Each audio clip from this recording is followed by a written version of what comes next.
Girl, not the Breakfast Club done opened up some old tea. Let's get into it. Because Keri Hilson stopped by the Breakfast Club to talk about a array of things, but, what the headlines are talking about is Beyonce. Okay, they brought up, or they indirectly brought up the beef, or I should say one-sided beef, that Keri Hilson had with Beyonce. Keri Hilson reveals that her management, her team, and people that was involved with her music, they made her get on this remix that was a diss to Beyonce. In fact, she said she did not write it at all. There was a writer that was involved that wrote the actual verse that you guys can remember, if y'all can remember, because it was a minute ago. I ain't gonna lie, I was definitely in middle school when this little beef was happening, okay? The song was Turning Me On. It was a remix, and Keri Hilson got on it. Now, I can remember radio stations playing it.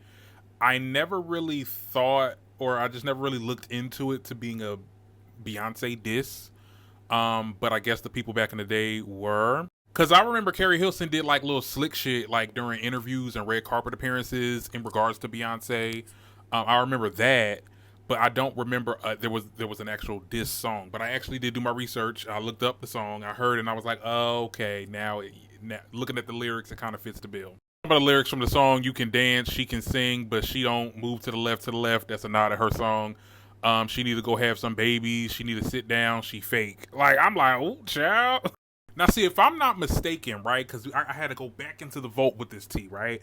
I think this came out because Beyonce did that song where she was like, bow down, which is, you get what I'm saying? I believe it's around that time. If I'm not mistaken, y'all can comment in the comments, okay? It's a free democracy here. So I think there was a lot of producers and a lot of execs like, oh, we need to get on this. Like, one of my female artists needs to sit there and make a diss or push this beef with Beyonce because we need to get like some type of publicity or whatever.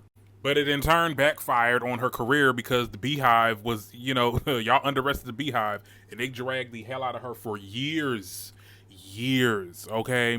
Now, in regards to the writer that wrote this, okay, because she made herself known because there was a commenter that said the writer was definitely Easter Dean. Easter Dean did reply in the comments. I believe this was on the Neighborhood Talk. And she said, and it was a hit.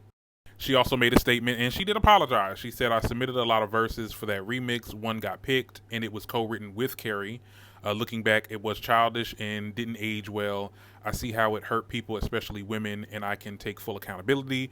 I've worked with and supported many women since, but that doesn't erase that moment. I'm sorry for my part in it. Growth is real, and so this is an apology. I'm like, okay, girl. I don't think the writer should be dragged in this, but I mean, you did kind of make yourself known, so I'm like, girl, you could have just sat there and ate your food, but whatever. I don't know. Tell me what y'all think about that in the comments. That was some tea this morning, child.